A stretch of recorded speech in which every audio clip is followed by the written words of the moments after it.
Ang guhit na napunit. Ang uling ay sumasayaw sa ibabaw ng papel. Para kay Ana, ito ang kanyang tinig. Isang madilim, magaspang, ngunit tapat na boses na gumuguhit ng lahat ng hindi masambit ng kanyang mga labi. Sa bawat haplos ng uling sa maninipis na hibla ng papel, may isang salitang nabubuo. Sa bawat pagdidiin, isang damdamin ang kumakawala. Sa ilalim ng lilim ng isang matandang puno ng mangga, sa likod ng kanilang maliit na bahay na gawa sa nipa at kawayan, naroon ang kanyang mundo. Dito, ang katahimikan ay hindi isang kapansanan. Ito ay isang malawak na espasyo kung saan malaya siyang nakalilikha. Sa mga sandaling iyon, isang tutubi ang kanyang binubuhay. Pinag-aaralan niya ang bawat detalye, ang pagkakahabi ng sinulid sa manipis nitong pakpak, ang metalikong kintab ng mahaba nitong katawan, ang libu-libong maliliit na mata na tila nakikita ang lahat ng anggulo ng mundo. Nais niyang makuha hindi lang ang anyo, kundi ang kaluluwa nito. Ang saglit na pagdapo nito sa isang bulaklak ng gumamela bago muling lumipad patungo sa kung saan. Isang hiningang malalim. Iyon ang naramdaman niya. Isang uri ng kapayapaan na tanging sa pagguhit niya natatagpuan. Ang hangin ay mabango sa amoy ng lupa at mga bulaklak. Ang mga huni ng ibon at ang malayong tunog ng mga batang naglalaro sa ilog ang bumubuo sa musika ng kanyang baryo, ang Sta Lagrima. Ito ang kanyang santuaryo. Ngunit ang lahat ng santuaryo ay may hangganan. At ang hangganan ng sa kanya ay biglang sinira ng tunog ng mga yabag at isang pamilyar na halakhak. Ana, nandito ka lang pala. Boses iyon ng kanyang kuya, si Paldo. Automatikong napatingala si Ana mula sa kanyang ginagawa. Nakita niya ang anino ng dalawang lalaki bago pa man niya makita ang kanilang mga mukha. Ang isa ay kay Paldo, payat at bahagyang hukot. Ang isa, mas matangkad, mas malapad ang balikat.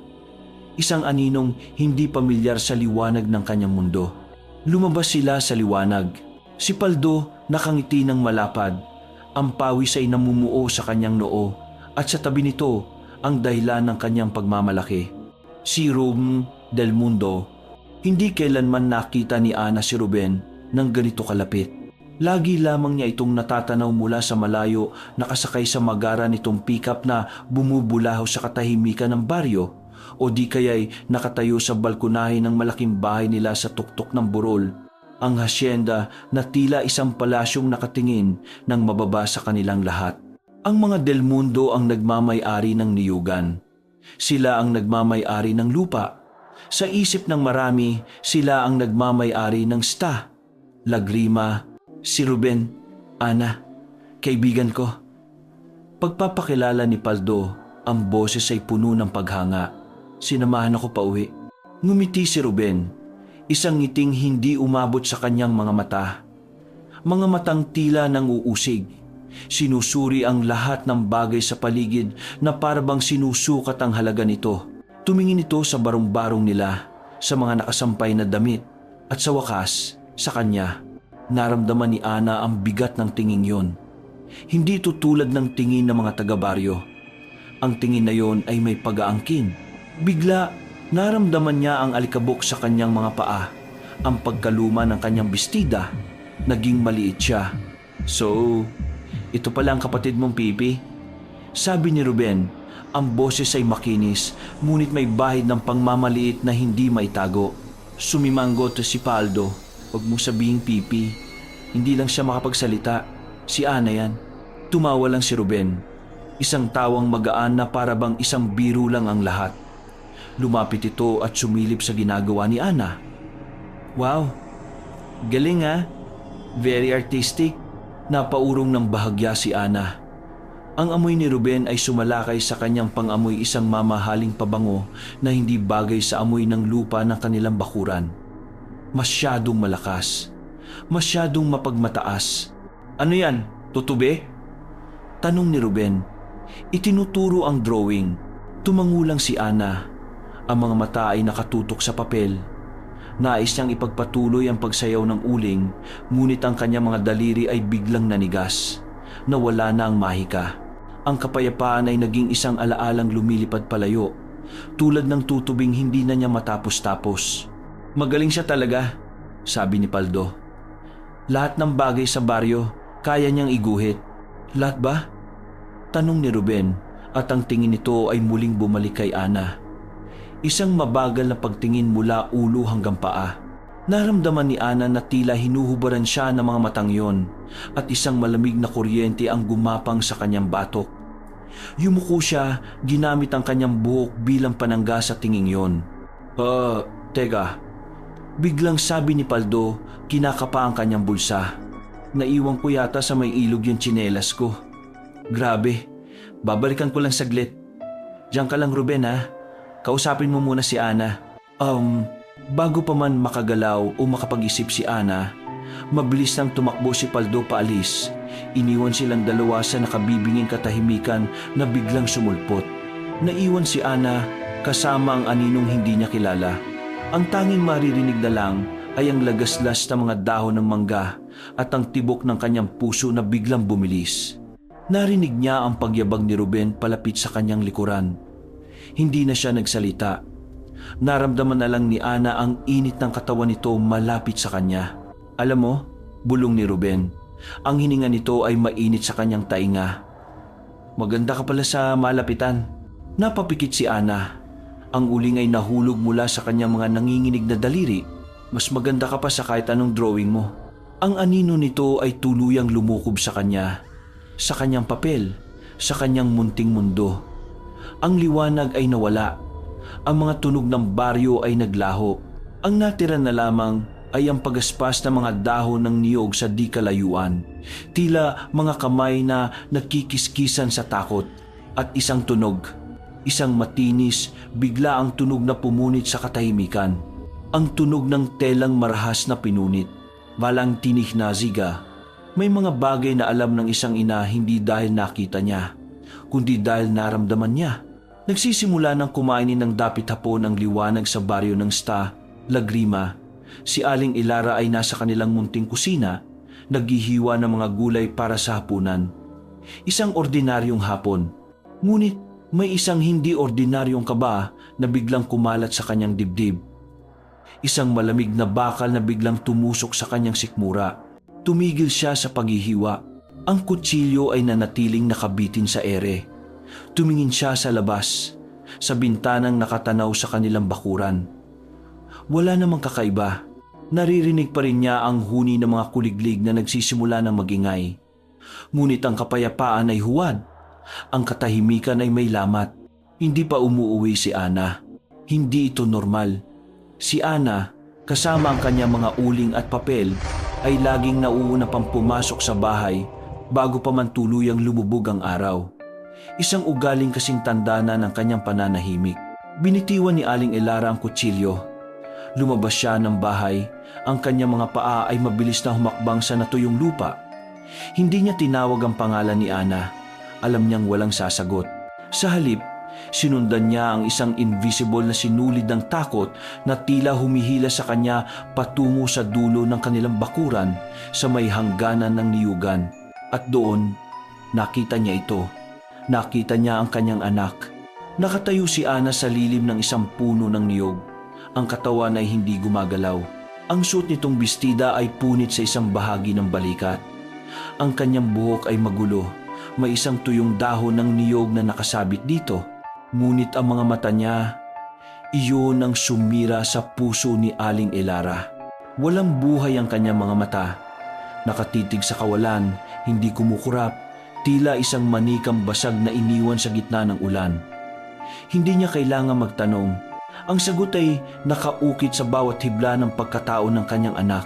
Ang sagot ay nasa punit na damit, sa mga bakas ng dumi sa braso nito at higit sa lahat, sa katahimikang mas malalim at mas madilim kaysa sa pagiging pipi nito. Isang sigaw ang nabuo sa lalamunan ni Aling Ilara, ngunit walang tunog na lumabas. Ito ay isang walang tinig na sigaw. Isang sigaw ng isang ina na nakita ang pinakamasahol na bangungot na nagkatotoo. Ang sigaw na yon ay hindi lumabas sa kanyang bibig. Sa halip, ito ay kumalat sa kanyang buong katawan, naging yelo sa kanyang mga ugat at nag-apoy bilang isang uri ng galit na hindi pa niya naramdamang kailanman. Dahan-dahan siyang lumapit, tila natatakot na baka matunaw si Ana sa isang hipo lang. Inalis niya ang tuyong dahon sa buhok nito. Hinawakan niya ang balikat nito. Malamig. Ana. Bulong na walang reaksyon. Dinala ni Aling Ilara ang kanyang anak pabalik sa bahay. Inaalalayan ng isang katawang walang bigat, walang kaluluwa. Sa loob ng kanilang munting banyo, kumuha siya ng tubig at isang malinis na basahan. Sa katahimikan, hinubad niya ang maruming damit ni Ana. Pinunasan niya ang bawat bahagi ng katawan nito. Bawat kuskus ay hindi lang pag-aalis ng dumi. Ito ay pagbura, isang desperadong pagtatangkang burahin ng alaala. Ang kahihiyan, ang sakit, ang tubig sa palanggana ay unti-unting lumabo. Naging kulay putik. Nang matapos, binihisa niya si Ana ng malinis na damit pantulog at dinala sa kanyang papag. Doon, umupo si Ana, nakatingin pa rin sa kawalan. Kasabay noon ang pagdating ni Paldo. Masaya at walang kamalay-malay. "Nay, grabe! Ang layo pala ng narating ng tsinelas ko!" Sigaw niya mula sa labas. Pumasok siya sa bahay na may ngiti sa labi. Ngunit ang ngiti ay agad na naglaho nang makita ang eksena sa loob. Nakita niya si Ana na nakaupo na parang estatwa at ang kanyang ina na nakatayo sa tabi nito. Ang muka ay isang maskara ng galit na hindi pa niya nakikita. Anong nangyari kay Ana?" Tanong ni Paldo. Ang boses ay naguguluhan. Hindi sumagot si Aling Ilara. Tumingin lang siya sa kanyang anak na lalaki. Isang tingin na puno ng sisi. Isang tingin na nagsasabing, Ikaw ang nagdala ng halimaw sa pamamahay ko." Naintindihan ni Paldo. Ang kulay sa kanyang mukha ay nawala. Ang kanyang mga mata ay nanlaki sa pagkatanto at sa nagsisimulang pagsisisi. Iniwan ni Aling Ilara ang kanyang dalawang anak. Naglakad siya ng diretso patungo sa isang maliit na silid sa likod ng kusina. Ang silid kung saan niya itinatago ang mga pinatuyong gamot na halaman. Ngunit hindi iyon ang kanyang kailangan ngayon. Mula sa ilalim ng isang tumpok na mga bayong, hinila niya ang isang maliit, lumang baul na gawa sa kahoy. Ang amoy ng alikabok at lumang panahon ay sumingaw nang buksan niya ito. Sa loob, hindi mga pinatuyong dahon o ugat ang laman, kundi isang manikang gawa sa basahan. At sa tabi nito, isang kumpol na mga karayom na matagal nang kinain ng kalawang. Hustisya ng mayayaman. Ang pagsisisi ay isang laso na dahan-dahang gumagapang sa sistema. Para kay Paldo, ang lason ay nagsimulang kumalat noong gabing yon. Hindi siya nakatulog. Ang bawat pagaspas ng dahon sa labas, ang bawat huni ng kulisap ay tila isang akusasyon. Ang imahe ng kanyang kapatid na si Ana, nakaupo na parang walang kaluluwa, ay paulit-ulit na bumabalik sa kanyang isipan. At ang tingin ng kanyang ina ay isang tinging tumagos hanggang sa kaibuturan ng kanyang pagkatao. "Kasalanan ko to." Ang mga salitang yon ay umalingaw-ngaw sa kanyang ulo hanggang sa sumikat ang araw. Hindi na niya kaya. Kailangan niyang harapin ang demonyong siya mismo ang nagimbita. Hindi na siya nag-aagahan. Naglakad siya ng mabilis. Ang kanyang mga paa ay nag-iwan ng alikabok sa daan patungo sa iisang lugar na kinatatakutan at hinahangaan ng lahat sa sta. Lagrima, ang asyenda ng mga Del Mundo. Ang malaking bahay na bato ay tila isang hari na nakadungaw sa kanilang mga munting kubo. Bago pa man siya makalapit sa malaking tarangkahan, hinarang na siya ng 2 guwardya. "Anong kailangan mo?" Tanong ng isa. Ang boses ay matigas. "Kakausapin ko si Ruben," sabi ni Paldo, sinubukang maging matatag. Nagkatinginan ng mga guwardya at tumawa. "Bakit? May utang ka ba sa kanya o may hihingi kang pabor?" Nagngit-ngit ang mga ngipin ni Paldo. "Kaibigan niya ako. Patawag niyo siya." Sa hindi malamang dahilan, marahil ay dahil sa determinasyon sa kanyang boses, pinagbigyan siya. Ilang sandali pa, lumabas si Ruben mula sa malaking pinto. Suot ang malinis na puting sando at shorts, isang baso ng malamig na inumin ang hawak. Mukha siyang galing sa isang mahimbing na tulog, walang bahid ng kahit anong gulo. "Paldo, ang aga mo namang bumisita." Bati ni Ruben, nakangiti. May problema ba? Hinarap siya ni Paldo. Anong ginawa mo sa kapatid ko? Diretsong tanong niya. Ang boses ay nanginginig sa pinipigilang galit. Ang ngiti ni Ruben ay bahagyang nawala. Napalitan ng pagkainis. Ano bang pinagsasabi mo? Huwag kang mag-iskandalo dito. Huwag kang magkunwari, Ruben. Nakita ko siya. Alam kong may ginawa ka. Espo. Tumingin si Ruben sa paligid, sa mga guwardiyang nakikinig. Hinila niya si Paldo palayo sa tarangkahan. Ano ka ba? Tumahimik ka nga.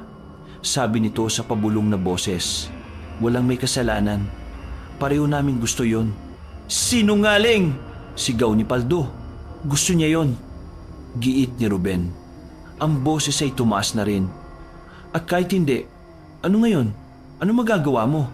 Anong magagawa ng isang pipi? Ang mga salitang yon ay parang sampal. Ang katotohanan ay masakit. Wala silang laban. Biglang nagbago ang anyo ni Ruben. Mula sa pagkainis, naging kalmado ito. Kumuha siya ng isang makapal na rolyo ng pera mula sa kanyang bulsa. Kumuha siya ng ilang piraso at walang seremonyang inilagay sa kamay ni Paldo. Oh, ayan. Sabi ni Ruben, ang boses ay bumalik sa pagiging makinis. Pampatahimik. Para sa pamilya mo. Para sa kapatid mo. Bili mo siya ng bagong bestida. Total, nasira ko yata yung luma. Isang nakakainsultong ngisi ang gumuhit sa kanyang mga labi. Para kay Paldo, yun na ang huli. Ang perang yun ay parang nag-aapoy na uling sa kanyang palad. Ibinato niya ito pabalik sa mukha ni Ruben. Hayop ka! Ang sumunod na nangyari ay mabilis. Tinulak siya ng mga guwardya. Bumagsak siya sa lupa. Habang nakasubsob ang mukha niya sa alikabok, narinig niya ang huling sinabi ni Ruben. Umalis ka na bago pa kita ipakulong sa pagnanakaw. Tandaan mo, Paldo, sa baryo na to, ako ang batas. Umuwi si Paldo na dala ang alikabok ng pagkatalo at ang bigat ng kahihiyan. Sinalubong siya ng kanyang ina. Nakita ni Aling Elara ang lahat sa mukha ng kanyang anak ang galit, ang pagkabigo, ang kawalang kaya. Magbihis ka! Utos ni Aling Elara. Ang boses ay walang emosyon. Pumunta tayo sa bayan, sa presinto.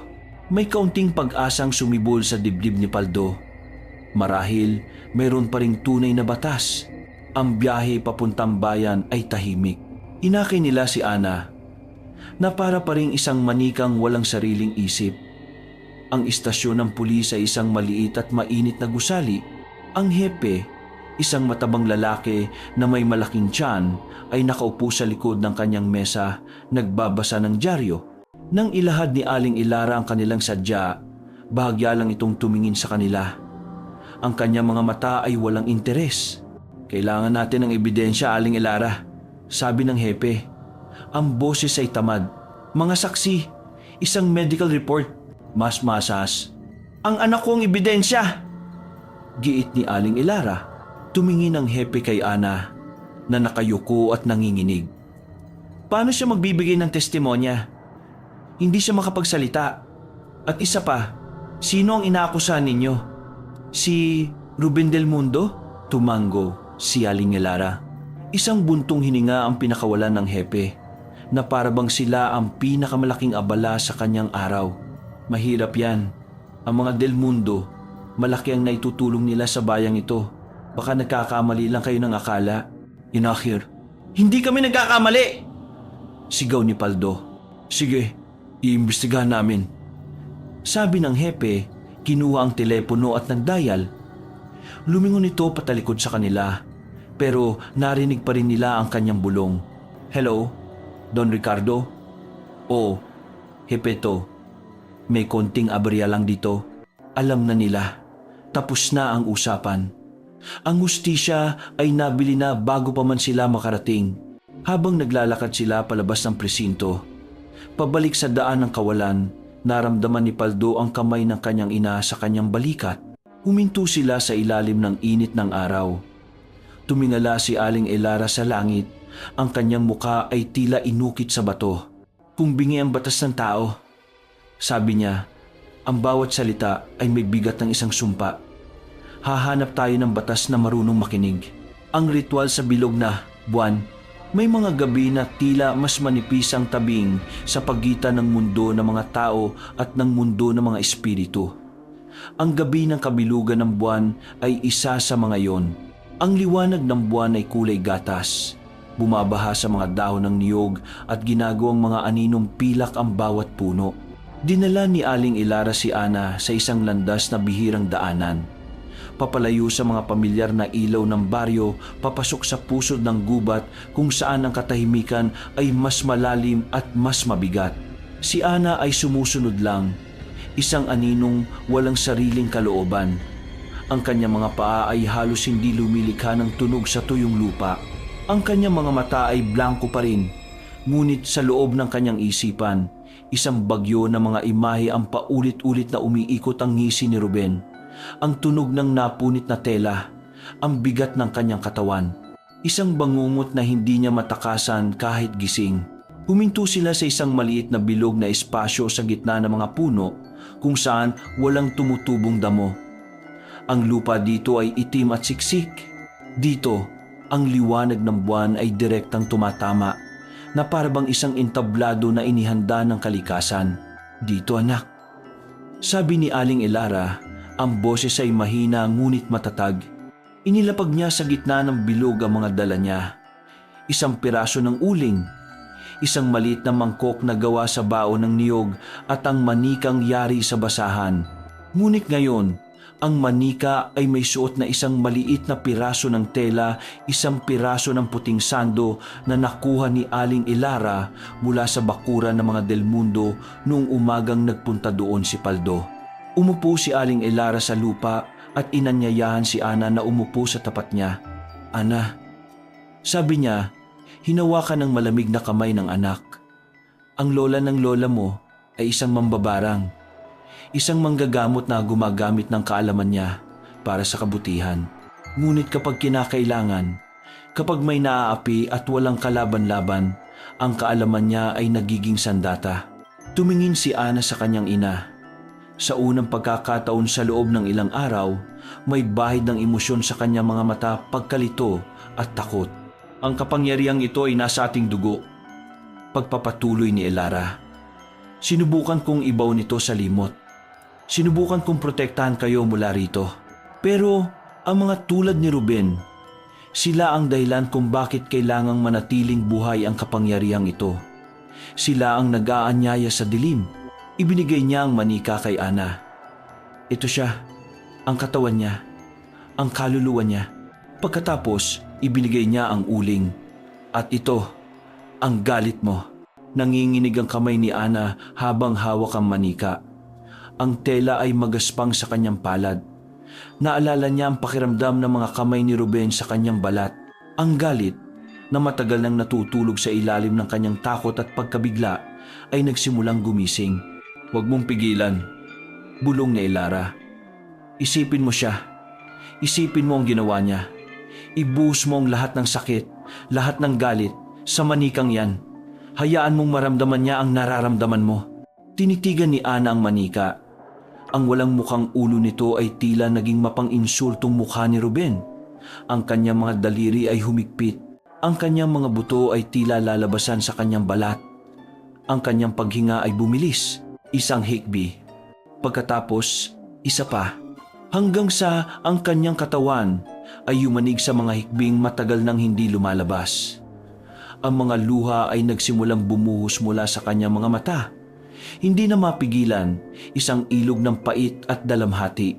Habang umiiyak siya, sinimulan ni Aling Ilara ang isang awit, isang bulong na mababa at luma sa isang dialektong halos hindi na ginagamit. Hindi ito panalangin sa Diyos.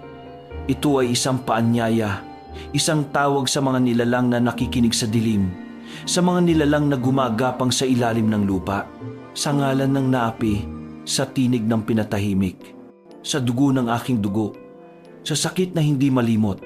Gumising kayo, mga lingkod ng lupa't gabi. Pakinggan ninyo ang aking panawagan, ang aking hiling. Isang malaking patak ng luha mula kay Ana ang bumagsak sa dibdib ng manika. At sa sandaling iyon, may nagbago. Ang hangin ay biglang lumamig. Ang tunog ng mga kuliglig ay biglang tumigil. Isang katahimikang hindi natural ang bumalot sa kanila. At pagkatapos, narinig nila ito. Isang mahinang kaluskos mula sa kadiliman sa paligid ng bilog. Dahan-dahan, mula sa ilalim ng mga tuyong dahon, mula sa mga siwang ng lupa, nagsimula silang lumabas. Mga alupihan. Ang kanilang daan-daang paa ay gumagalaw na parang alon. Mga uwang, ang kanilang itim na baluti ay kumikinang sa liwanag ng buwan. Mga gagambang may mahahabang paa. Daan-daan sa kanila. Libo-libo. Hindi sila pumasok sa bilog. Sa halip, bumuo sila ng isa pang bilog sa paligid nina Ana at Elara. Isang gumagalaw na bubuhay na pader ng mga insekto. Ang kanilang mga maliliit na mata ay tila nakatutok sa manika, na parabang naghihintay ng utos. Na parabang sila ay isang hukbo na nagising mula sa mahabang pagkakatulog at ngayon ay nag-aabang sa kanilang reyna, mag-aaninong gumagapang. Para kay Ruben Del Mundo, ang buhay ay isang malaking palaruan at siya ang hari. Ang mga araw pagkatapos ng insidente sa Niyugan ay lumipas tulad ng dati. Alak, babae at ang walang katapusang pakiramdam na siya ay hindi maaaring magkamali. Ang nangyari kay Ana? Para sa kanya, isa lang yung maliit na laro, isang panandaliang aliw. Ang pamilya nito ay sumubok na gumawa ng ingay. Ngunit tulad ng inaasahan, isang tawag lang ng kanyang ama ay sapat na para patahimikin ang lahat. Ganoon kasimple ang buhay kapag ikaw ay isang Del Mundo. Nasa beranda siya ng kanilang mansyon, nakatingin sa malawak nilang lupain. Isang baso ng mamahaling brandy ang hawak. Ang hangin ay malamig at ang mga bituin ay nagniningning sa kalangitan. Perpekto, ngunit may isang bagay na mali. Nagsimula ito bilang isang simpleng pangangati sa kanyang braso. Kinamot niya ito nang hindi nag-iisip. Pagkatapos, sa kanyang likod, kinamot niya ulit. Tila ba may mga langgam na gumagapang sa ilalim ng kanyang damit, ngunit nang tingnan niya, wala namang anuman. Buwisit na mga lamok, bulong niya sa sarili. Kahit alam niyang walang lamok na makakalapit sa kanya dahil sa mamahaling lotion na ginagamit niya, ipinagpatuloy niya ang pag-inom. Sinubukang ipagwalang bahala ang pakiramdam. Ngunit ang pangangati ay hindi nawala. Sa halip, lumala pa ito. Tila 1,000 maliliit na karayom ang tumutusok sa kanyang balat mula sa loob. Pagkatapos, nagsimula ang mga anino. Sa gilid ng kanyang paningin, may nakita siyang gumalaw. Isang mabilis na aninong itim na gumapang sa sahig na gawa sa nara. Nang lumingon siya, wala itong anuman. Pusa lang siguro, sabi niya, ngunit wala silang alagang pusa sa loob ng mansyon. Muli, may gumalaw. Sa pader naman, isang mahabang anino na may maraming paa. Tila isang alupihan. Kumurap siya. Nawala ito. Napaparami na yata ang inom ko, naisip niya. Ngunit alam niyang hindi lang yun. May isang uri ng kaba na nagsimulang gumapang sa kanyang dibdib. Isang pakiramdam na hindi pamilyar sa kanya. Ang pakiramdam na pinapanood siya. Pumasok siya sa kanyang maluwag na kwarto. Sinubukang iwaglit ang mga ito sa kanyang isipan. Humiga siya sa kanyang malambot na kama. Ngunit kahit sa ilalim ng mamahaling kumot, ang pangangati ay naroon pa rin. Isang hindi nakikitang tormento. Ipinikit niya ang kanyang mga mata. Pilit na hinahanap ang kapayapaan ng pagtulog. Doon, sa pagitan ng pagiging gising at panaginip, naging mas malinaw ang lahat. Naramdaman niya ang paggalaw sa ibabaw ng kanyang kumot. Isang bigat na dahan-dahang gumagapang mula sa kanyang mga paa, paakyat sa kanyang dibdib. Hindi niya magawang imulat ang kanyang mga mata. Parang may pumipigil sa kanya. Ngunit sa kanyang isipan, nakikita niya ito isang kumpol ng mga itim na uwang. Ang kanilang mga binti ay nagkikiskisan, lumilikha ng isang nakasusuklam na tunog. At pagkatapos, naramdaman niya ang isang bagay na mas masahol pa. Isang bagay na mainit at basa na gumapang sa kanyang pisngi. Isang landas ng laway tila mula sa isang malaking insekto. Sa isang iglap, napabalikwa siya ng bangon, sumisigaw, pawis na pawis. Ang kanyang puso ay kumakaripas sa kanyang dibdib. Tumingin siya sa paligid ng kanyang malaking kwarto. Ang tanging liwanag ay nagmumula sa buwan na sumisilip sa bintana. Walang tao, walang insekto, tahimik ang silid, bangungot lang, isang masamang panaginip. Huminga siya ng malalim, sinubukang pakalmahin ang sarili. Tumayo siya at naglakad papunta sa salamin. Ang kanyang refleksyon ay mukhang haggard. Ang kanyang buhok ay gulo at ang kanyang mga mata ay nanlalaki sa takot. Ngunit hindi yun ang nakakuha ng kanyang atensyon. Sa kanyang kanang pisngi, sa eksaktong lugar kung saan niya naramdaman ang paggapang sa kanyang panaginip, mayroong isang marka. Isang mapula at bahagyang namamaga na kagat. Hindi ito kagat ng lamok. Ito ay mas malaki.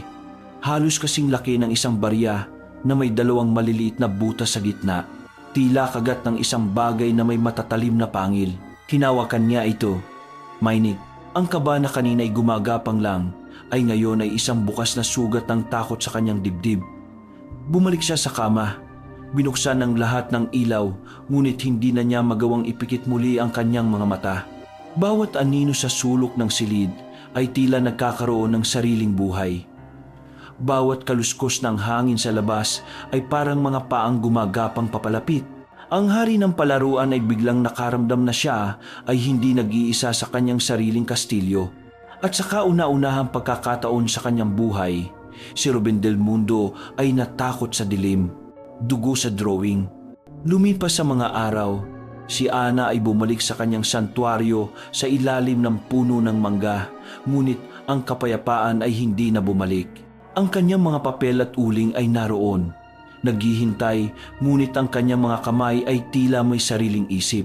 Sinubukan niyang ipagpatuloy ang pagguhit ng tutubi, ngunit ang mga pakpak nito ay naging baluktot at punit-punit, tila pakpak ng isang maruming gamo-gamo. Sinubukan niyang gumuhit ng isang bulaklak ng gumamela, ngunit ang mga talulot nito ay naging matutulis ng ngipin, handang manakmal. Ang kanyang sining, na dati niyang kanlungan, ay naging isang salamin ng kaguluhang nagaganap sa loob niya. Isang hapon, sa sobrang pagkabigo, itinapon niya ang kanyang mga papel. Umupo siya, niyakap ang kanyang mga tuhod at ipinikit ang kanyang mga mata. Ngunit ang pagpikit ay lalo lang nagpalinaw sa imahe ni Ruben ang kanyang mapang-asar ng ngiti, ang kanyang mga mata. Ang galit ay muling bumalik, mainit at kumukulo. Sa isang biglaang kapasyahan, kumuha siya ng isang malinis na papel, gamit ang isang bagong piraso ng uling. Nagsimula siyang gumuhit. Hindi na bulaklak o insekto.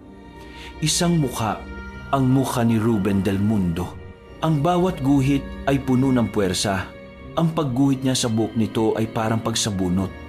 Ang pagguhit niya sa mga mata nito ay parang pagdukit. Ang pagguhit niya sa mga labi nitong nakangisi ay parang pagpunit. Inilabas niya ang lahat ng kanyang galit sa dulo ng uling. Inilipat ang sakit mula sa kanyang puso patungo sa papel. Naging perpekto ang larawan. Masyadong perpekto. Ang kayabangan, ang pangmamaliit lahat ay nandoon sa mga mata ng drawing. Tila ba buhay ito nang iinsulto pa rin sa kanya mula sa papel. Sa sobrang tindi ng kanyang pagdidiin, ang dulo ng uling ay nabali at tumama sa kanyang hintuturo, isang maliit na hiwa. Hindi niya ito pinansin, ngunit isang patak ng dugo ang nabuo sa dulo ng kanyang daliri. Isang maliit, matingkad na pulang perlas. At bago pa niya ito mapunasan, pumatak ito, direkta sa pisngi ng drawing ni Ruben. Isang maliit na pulang mantsa sa itim at puting larawan.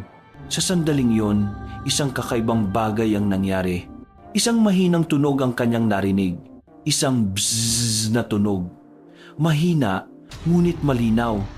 Tila nanggagaling mula sa isang sulok ng kanilang bahay. Tumingin siya sa paligid. Wala siyang makita.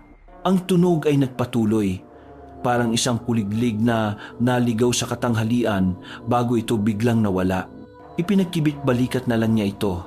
Ngunit may isang malamig na pakiramdam na gumapang sa kanyang likod. Tumingin siyang muli sa drawing. Ang patak ng dugo ay tila bahagyang kumalat na parang isang kagat. Samantala, sa hasyenda ng mga Del Mundo, si Ruben ay nasa harap ng hapagkainan. Pinipilit na kumain. Ang kanyang mga magulang ay nag-aalalang nakatingin sa kanya. Sa loob ng ilang araw, pumayat siya. Palagi siyang balisa at may malalaking itim na bilog sa ilalim ng kanyang mga mata. "Anak, kumain ka?" Sabi ng kanyang ina, si Doña Esmeralda. "Baka kailangan mo nang magpatingin sa doktor sa Maynila." "Wala ito, ma," sagot ni Ruben. Kahit na ang pagkain sa kanyang plato ay tila gumagalaw. "Kulang lang ako sa tulog." Bigla, napasigaw siya at nabitiwan ng kanyang kubyertos. Isang matalim na sakit ang tumusok sa loob ng kanyang kanang pisngi. Hindi ito sa balat, nasa loob, sa laman. "Aray!" sigaw niya, hawak-hawak ang kanyang muka. Parang may tumusok sa loob. Napatayo ang kanyang mga magulang sa pag-aalala. Hinawakan nila ang kanyang mukha, ngunit wala silang makitang anuman sa labas. Ngunit si Ruben ay namimilipit sa sakit, parang karayom. Sabi niya, ang luha ay nagsimulang mamuo sa kanyang mga mata dahil sa sakit at pagkalito. "May karayom sa loob ng pisngi ko!" Ang sakit ay kasing tindi ng pagdating nito at pagkatapos ng ilang segundo, bigla itong nawala. Naiwan si Ruben na humihingal, pawis na pawis at nanginginig sa takot. Walang nakakaalam sa kanila na sa kabilang bahagi ng baryo, sa ilalim ng isang puno ng mangga, isang batang babaeng pipi ang nakatitig sa isang drawing na may patak ng dugo at sa kaibuturan ng kanyang isipan. Isang bagong uri ng kapangyarihan ang nagsisimulang mamukadkad. Ang lihim na inihayag, nakita ni Aling Ilara ang pagbabago sa kanyang anak. Hindi na ito ang Ana na parang manikang basag. Ngunit hindi rin ito ang Ana na kilala niya bago ang trahedya. May bago sa kanya. Isang katahimikang mas matimbang. Isang tingin na mas malalim na tila nakikita ang mga bagay na hindi nakikita ng iba. At nakita niya ang mga drawing, ang mga baluktot na bulaklak, ang mga tutubing may punit na pakpak at ang pinakahuli ang larawan ni Ruben na may pulang mantsa sa pisngi. Nang gabing iyon, habang si Paldo ay wala pa sa bahay, pinuntahan ni Aling Ilara si Ana sa kanyang silid. Dala niya ang isang baso ng maligamgam na gatas. Umupo siya sa tabi ng kanyang anak sa papag. Tahimik sila sa loob ng ilang minuto. Tanging ang tunog ng mga kuliglig sa labas ang maririnig. Nagsisimula na siyang maramdaman ito, hindi ba? Basag ni Aling Ilara sa katahimikan. Tumingin si Ana sa kanya. Hindi siya sumagot, ngunit ang kanyang mga mata ay nagsabing oo. Huminga ng malalim si Aling Ilara. Ito na ang oras. Kailangan niyang sabihin ang buong katotohanan, gaano man ito kabigat. "Anak!" Panimula niya, ang boses ay halos isang bulong. "Ang ritual na ginawa natin, hindi to simple. Ang barang, hindi to basta-basta isang sumpa na itinatawag mula sa kawalan. Ito ay isang kapangyarihan na nangangailangan ng sisidlan." Tumingin siya ng diretso sa mga mata ni Ana. "Ako ang tagapag-ingat ng kaalaman, Ana. Alam ko ang mga salita, alam ko ang mga sangkap. Ngunit ako, wala sa akin ang apoy." Naguluhan si Ana. Kumunot ang kanyang noo. Ang tunay na lakas ng barang. Pagpapatuloy ni Ilara. Ang bawat salita ay maingat na pinipili ay hindi nanggagaling sa mambabarang. Nanggagaling ito sa isang pusong pinagkaitan, isang kaluluwang nasaktan ng todo, isang damdaming dalisay sa kanyang puot at sakit. Ang mga mata ni Ana ay nagsimulang manlaki sa pag-unawa. Ang ginawa sa iyo ni Ruben. Ang sakit na idinulot niya. Binuksan ito ang isang pinto sa loob mo, Ana. Isang pinto na hindi ko kayang buksan. Ginawa kanyang isang perpektong sisidlan. Isang parola na nakikita ng mga nilalang ng lupa. Hinawakan ni Aling Ilara ang mga kamay ng kanyang anak. Ang mga ito ay hindi na nanginginig. Ang mga ito ay matatag. Ang ritual na ginawa natin ay hindi para ako ang sumumpa sa kanya. Ang ritual ay para buksan ang pinto na yun sa loob mo. Para bigyan ng anyo at direksyon ng galit mo. Ang mga insekto, hindi sila sa akin sumusunod. Ang mga drawing mo, ang dugo mo, lahat ng yan ay konektado sa kanya dahil sa iyo. Isang huling hininga bago niya binitawan ng katotohanang babago sa lahat. Hindi ako ang mambabarang anak. Tinitigan niya ang kanyang anak, ang kanyang munting Ana na nawalan ng tinig. Ikaw, ang salitang yun ay nanatiling nakabitin sa hangin. Mas mabigat kaysa sa anumang bato. Ang katotohanan yon ay sumilaw sa loob ng maliit na silid, mas maliwanag kaysa sa ilaw ng gasera. Si Ana, ang batang pipi, ang biktima. Siya ang may hawak ng kapangyarihan. Siya ang sandata. Siya ang halimaw. Sa labas lamang ng siwang ng pinto, nakatayo si Paldo. Kararating lang niya, narinig niya ang lahat. Ang kanyang mga binti ay nanghina. Napasandal siya sa dingding na kawayan para hindi bumagsak. Ang kanyang mukha ay putlang-putla, tila nakakita ng multo. Hindi isang multo ang kanyang narinig, kundi isang bagay na mas totoo at mas nakakatakot. Ang kanyang kapatid, ang kanyang maliit na kapatid na si Ana, isang mambabarang sa pagitan ng kapatid at halimaw. Kinabukasan, ang bahay ay binalot ng isang bagong uri ng katahimikan. Hindi na ito ang katahimikan ng pagdadalamhati, kundi ang katahimikan ng takot at pag-aalinlangan. Si Paldo ay umiiwas. Hindi niya kayang tignan ang kanyang kapatid. Sa tuwing magtatama ang kanilang mga mata, ang nakikita niya ay hindi na ang kanyang bunsong kapatid na inaalagaan niya, kundi ang imahe ng mga gumagapang na insekto at ang huling salita ng kanyang ina. Ikaw, hindi na niya matiis. Lumabas siya ng bahay, gulong-gulo ang isip. May isang bahagi sa kanya na galit-galit sa kanyang ina sa pagbubukas ng ganitong kadiliman. Galit sa kanyang sarili dahil siya ang nagsimula ng lahat. Ngunit may isang bahagi rin na nauunawaan niya. Nakita niya kung paano sila binalewala ng batas, kung paano sila tinapakan ng mga Del Mundo. Pero ito, kulam? Ito ba ang tamang paraan? Sa halip na pumunta sa ilog para magtrabaho, ang kanyang mga paa ay dinala siya sa isang direksyon na hindi niya inaasahan pabalik sa hasyenda. Hindi para sa gulo, kundi para makita. Kailangan niyang makita kung totoo nga ba ang lahat. Pinayagan siyang pumasok ng mga guwardya, marahil dahil sa awa o utos mula sa mga amo. Ang dating palasyong puno ng buhay ay ngayon ay tila isang bahay na may burol, tahimik at malungkot. Nakita niya si Ruben na nakaupo sa isang silyang yantok sa hardin. Ang pagbabago ay nakakagulat. Ang dating makisig at mayabang na si Ruben ay wala na. Ang pumalit ay isang lalaking payat. Ang kanyang mga mata ay lubog at laging palingalinga na parabang may inaasahan siyang aatake anumang oras. Ang kanyang balat ay puno ng mga kalmot at mga pulang marka. Mukha siyang mas matanda ng 10 taon. Paldo? Sabi ni Ruben. Ang boses ay mahina at paos. May bahid ng pag-asa sa kanyang mga mata nang makita si Paldo. Dumating ka, lumapit si Paldo. Isang halo ng pagkasuklam at awa ang kanyang nararamdaman. Tulungan mo ko. Pagmamakaawa ni Ruben, hinawakan ng braso ni Paldo. Ang kanyang mga kuko ay mahahaba at marurumi. May kumukulam sa akin, Paldo. Pinapahirapan nila ako. Sa gabi, naririnig ko sila. Gumagapang sila sa mga pader, sa ilalim ng kama ko. Minsan, nararamdaman ko sila sa loob ko. Nanginginig ang buong katawan ni Ruben. Ang hari ng baryo ay ngayon ay isang alipin ng sarili niyang takot. Ang nanay mo, sigurado akong siya ang may gawa nito. Siya yung manggagamot, di ba? Sabihin mo sa kanya, itigil na niya. Pakiusap, Paldo. Gagawin ko ang lahat. Babayaran ko kayo. Luluhod ako sa harap ng kapatid mo. Pakiusap. Binitawan ni Paldo ang kamay ni Ruben.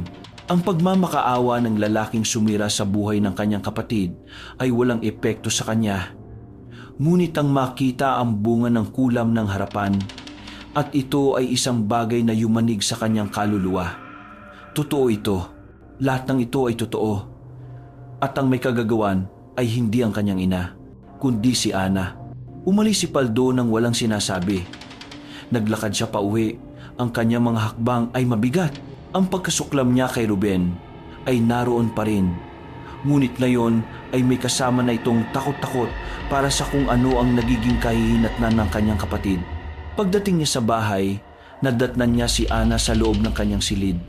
Nakaupo ito sa sahig, nakaharap sa isang bagong drawing, ang larawan ni Ruben. Sa paligid ng papel, sa sahig, ay may isang bilog. Isang bilog na gawa sa mga patay na insekto, mga salagubang, langgam at gagamba lahat ay nakahilera ng maayos. Isang malamig na hangin ang dumampi sa batok ni Paldo. "Ana," sabi niya, ang boses ay nanginginig. "Itigil mo na to." Dahan-dahang lumingon si Ana. Ang kanyang mukha ay kalmado, masyadong kalmado. "Nakita ko siya," pagpapatuloy ni Paldo. "Naghihirap na siya. Tama na, Ana. Pakiusap. Huwag mong hayaang gawin kanilang halimaw." Tinitigan siya ni Ana. At sa mga mata ng kanyang kapatid, sa unang pagkakataon, hindi niya nakita ang bakas ng dating Ana. Wala na ang takot. Wala na ang sakit. Ang nakita niya ay isang bagay na malamig, isang bagay na matanda, isang bagay na hindi na niya kilala. Ang mga mata na yon ay tila nagsasabing, "Hindi nila ako ginawang halimaw." Ginising lang nila ang halimaw na nasa loob. Walang salitang lumabas sa bibig ni Ana. Ngunit naintindihan ni Paldo ang sagot. Hindi na ito titigil ang pista ng mga insekto. Ang sinabi ni Paldo ay dapat sana'y isang babala. "Huwag mong hayaang gawin kanilang halimaw, Ol." Ngunit para kay Ana, hindi ito isang babala. Isa itong kumpirmasyon. Nang makita niya ang takot sa mga mata ng kanyang kuya, ang parehong kuya na nagdala ng demonyo sa kanilang bakuran, isang bagay ang naging malinaw sa kanya. Gumagana ito.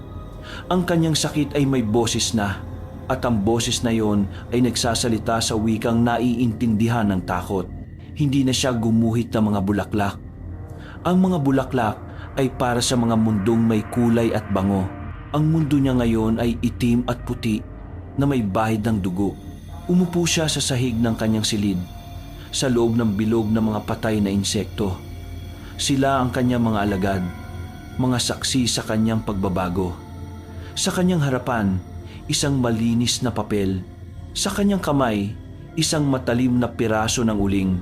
Isinara niya ang kanyang mga mata. Hindi na niya kailangang makita ang mukha ni Ruben sa kanyang isipan. Nararamdaman na niya ito. May isang sinulid na ngayon ang nag-uugnay sa kanila.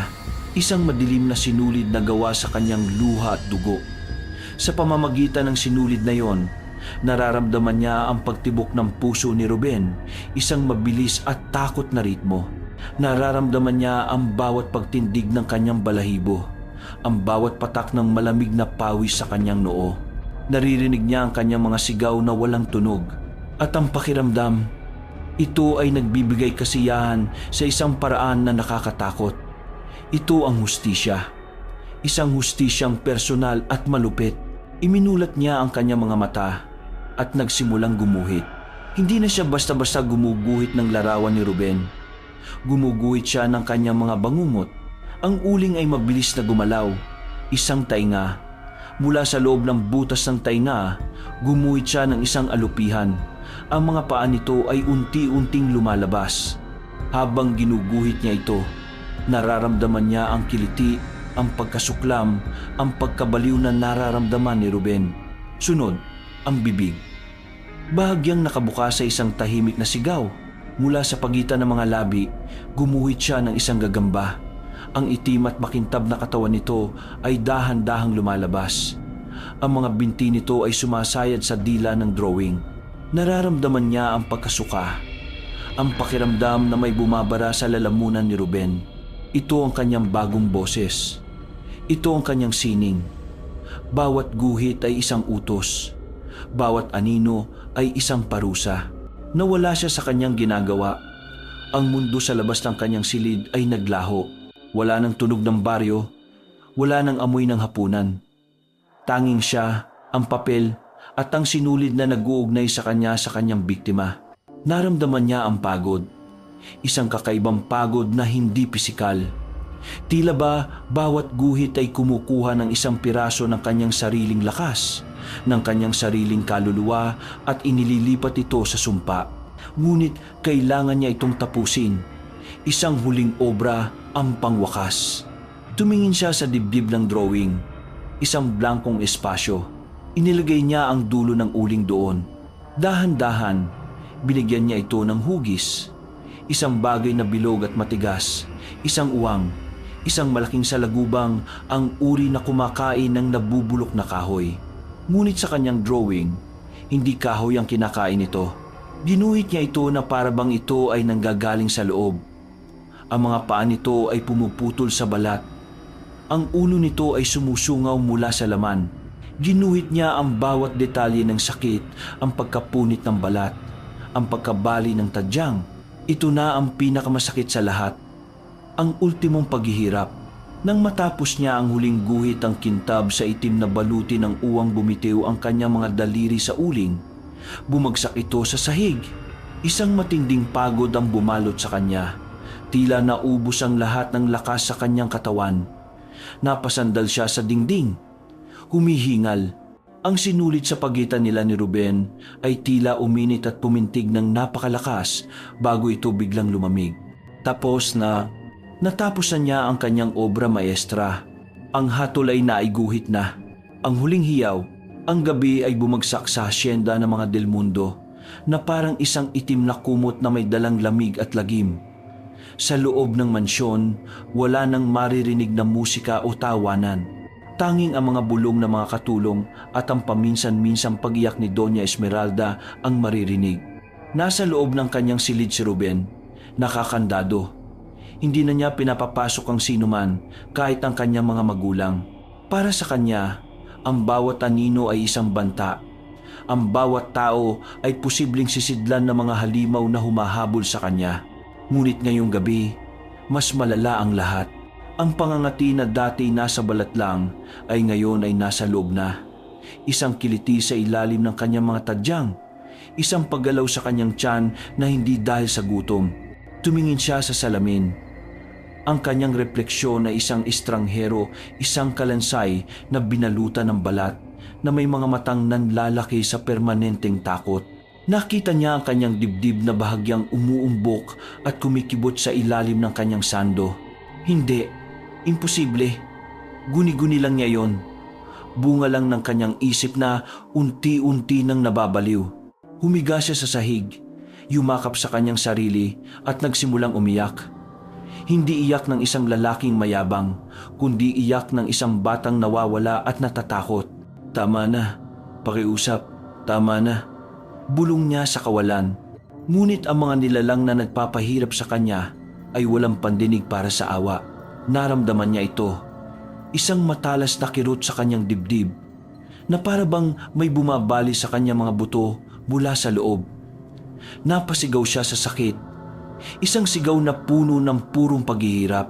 Gumulong siya sa sahig, kinakalmot ang kanyang dibdib. Alisin niyo! Alisin niyo! Sa labas ng pinto, ang kanyang mga magulang ay nag-aalalang kumakatok. Ruben, anak, buksan mo ang pinto. Anong nangyayari? Ngunit hindi na sila marinig ni Ruben. Ang tanging naririnig niya ay ang tunog ng pagkasira sa loob ng kanyang katawan at ang isang nakakabinging pagbas na tila nagmumula sa kanyang sariling bungo. Naramdaman niya ang pagkapunit. Isang bagay sa loob niya ang pilit na lumalabas. Ang sakit ay hindi na maipaliwanag. Ito ay isang antas ng pagdurusa na hindi dapat maranasan ng sinumang tao. Tumingala siya sa kisame. Ang kanyang mga mata ay nanlilisik. Ang laway ay tumutulo mula sa kanyang bibig. Nakita niya sila. Hindi na mga anino. Hindi na guni-guni, sa kisame, sa mga pader, sa sahig. Daan-daang mga insekto, mga alupihan, gagamba at uwang. Lahat ay nakatingin sa kanya. Ang kanilang mga maliliit na mata ay kumikinang sa dilim. Hindi sila gumagalaw. Nagmamasid lang sila, naghihintay. Isang huling nakakapangilabot na sigaw ang kumawala mula sa lalamunan ni Ruben. Isang sigaw na narinig sa buong mansyon. Isang sigaw na yumanig sa pundasyon ng kapangyarihan ng mga Del Mundo. Pagkatapos, katahimikan. Nang sa wakas ay nasira ng mga guwardya ang pinto. Isang tanawin mula sa impyerno ang bumungad sa kanila. Nakahandusay si Ruben sa gitna ng silid. Ang kanyang mga mata ay dilat at walang buhay, nakatitig sa kisame. Ang kanyang sando ay punit-punit sa dibdib at mula sa isang madugong butas sa kanyang katawan kung saan dapat naroroon ang kanyang puso. Dahan-dahang gumapang palabas ang isang malaki, itim at makintab na uwang. Sinundan ito ng isa pa. At isa pa, isang itim na ilog ng mga insekto ang bumuhos mula sa bibig at ilong ng walang buhay na katawan ni Ruben Del Mundo. Ang sumpa ay tapos na. Ang obra maestra ay kumpleto na. Katahimikan pagkatapos ng bagyo. Ang balita ay kumalat sa Baryo Sta, lagrima na parang apoy sa tuyong damuhan. Ngunit hindi ito kumalat sa pamamagitan ng sigaw, kundi sa pamamagitan ng mga bulong. Namatay na raw si Ruben Del Mundo. Ang sabi, inatake sa puso. Ayo, hindi. Narinig ko sa isang katulong. May mga insekto raw na lumabas sa katawan niya. Kulam, may kumulam sa kanya. Barang. Ang huling salitang yon ay binibigkas ng may kasamang takot at respeto. Isang salitang matagal nang hindi naririnig sa baryo, ngayon ay muling nabuhay. Ang mga tao ay nag-iiwasan ng tingin. Bawat isa ay may hinala, ngunit walang nangahas na magsalita ng malakas. Sa munting bahay sa dulo ng baryo, ang balita ay dumating na parang isang malamig na hangin. Walang nagdiwang, walang nagsaya. Mayroon lamang isang mabigat at nakabibinging katahimikan. Si Aling Elara ay nakaupo sa isang silyang kahoy, nakatingin sa labas ng bintana. Ang kanyang mukha ay hindi mabasa. Nakuha na nila ang hustisya, isang brutal at hindi maikakailang hustisya. Ang pamilyang umapi sa kanila ay ngayon ay durog. Ngunit sa halip na makaramdam ng tagumpay, isang bagong uri ng takot ang gumapang sa kanyang puso. Hindi na ito takot sa mga Del Mundo. Ito ay takot para sa kanyang anak. Takot sa kapangyarihang tinulungan niyang pakawalan. Tumingin siya kay Ana. Nakaupo ito sa may bintana, tahimik na nakatingin sa malayo. Ang kanyang mukha ay kalmado, masyadong kalmado, parang isang lawa na walang kaalon-alon.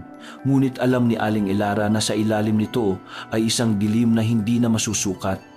Ang pagiging biktima ay nawala na sa kanyang mga mata. Ang pumalit ay isang bagay na mas matanda at mas mapanganib. Ang hustisya ay nakuha. Ngunit ano ang kapalit? Ang inosenteng kaluluwa ng kanyang anak. Lumapit si Aling Elara sa kanya. Hinawakan niya ang balikat ni Ana. Masaya ka na ba, anak? Tanong niya. Ang boses ay halos hindi marinig. Hindi lumingon si Ana. Hindi rin siya sumagot. Ang kanyang katahimikan ay mas malalim na ngayon. Hindi na dahil sa kapansanan, kundi dahil sa pagpili. Sa halip, dahan-dahan niyang itinaas ang kanyang kanang kamay. Mula sa kung saan, isang malit na uwang ang lumipad papasok sa bintana. Isang itim at makintab na salagubang, katulad ng mga ibinubulong sa kwento ng pagkamatay ni Ruben. Dahan-dahan itong dumapo sa nakalahad na hintuturo ni Ana. Hindi man lang kumurap si Ana. Hindi siya natakot. Tinitigan niya ang insekto na parabang ito ay isang alagang hayop, isang matalik na kaibigan. Ang uwang ay bahagyang iginalaw ang mga antena nito, na parabang nakikinig sa isang utos na walang tunog. Napaatras ng bahagya, si Aling Elara. Ang bagong takot sa kanyang puso ay lumaki. Nakamit nga nila ang hustisya laban sa isang halimaw. Ngunit sa proseso, lumikha sila ng isa pa, ang bagong mambabarang. Lumipas ang ilang linggo. Ang Baryo Sta, lagrima ay unti-unting bumalik sa dati nitong ritmo. Ngunit may isang hindi nakikitang pagbabago. Isang bagong takot ang pumalit sa dating pagkaalipin sa mga Del Mundo. Wala nang nangahas at dumaan sa harap ng bahay ni na Aling Elara nang hindi yumuyuko. Wala nang nag-uusap tungkol sa kanila ng pabulong. Ang kanilang pamilya na dati isa sa mga pinakamababa sa baryo ay ngayon ay kinatatakutan na parang isang sumpa. Ang hasyenda sa burol ay nanatiling tahimik, isang monumento ng isang nawasak na dinastiya. Sa loob ng munting bahay, si Ana ay nasa kanyang silid. Sa harap niya, isang malinis na piraso ng papel. Sa kanyang kamay, isang bagong piraso ng uling. Hindi na siya gumuguhit ng mga bulaklak o ng mga tutubi. Ang mga bagay na yon ay pag-aari ng isang mundong matagal na niyang iniwan. Ang kanyang panloob na mundo ay iba na ngayon. Mas tahimik, ngunit mas malawak at mas madilim. Nakamit na niya ang hustisya. Nahanap na niya ang kanyang tinig. Ngunit ito ay isang tinig na tanging mga bangungot lamang ang nakakaintindi. Isang tinig na isinusulat sa uling at binubuhay ng galit. Ang pagiging biktima ay isang balat na matagal na niyang hinubad. Ang naiwan ay isang bagay na mas matibay, mas permanente. Siya na ngayon ang kwentong kinatatakutan sa dilim. Ang uwang na dumapo sa kanyang daliri noon ay hindi na umalis. Naging parang anino niya ito. Laging nasa isang sulok ng silid, nagmamasid, naghihintay. Tumingin siya sa blankong papel. Naisip niya si Paldo, ang kanyang kuya. Simula noong gabing namatay si Ruben, hindi na siya tinitignan nito sa mata. Ang dating pagmamahal sa mga mata nito ay napalitan ng takot. Isang takot na parang isang pader sa pagitan nilang dalawa. Hindi niya gusto ang pader na yon. Si Paldo ay pamilya niya. Dapat ay katapatan ang nararamdaman nito, hindi takot. Marahil naisip ni Ana, kailangan lang niyang turuan muli. Isang paalala tungkol sa kahalagahan ng pagiging magkakampi. Itinaas niya ang uling. Ang kanyang kamay ay matatag. Ang kanyang pulso ay hindi nanginginig. Nagsimula siyang gumuhit. Hindi ito isang larawan ng paghiganti. Hindi ito isang larawan ng galit. Isang mukha. Ang mukha ng kanyang kapatid, si Paldo. Habang ang uling ay sumasayaw sa papel, binubuhay ang bawat detalye ng mukha ng kanyang kuya. Ang itim na uwang sa sulok ng silid ay dahan-dahang iginalaw ang mga pakpak nito. Lumilikha ng isang mahinang-mahinang bas. Isang tunog ng pagsang-ayon, isang tunog ng pangako, isang tunog na nagsasabing ang sining ng bagong mambabarang ay ngayon pa lamang nagsisimula.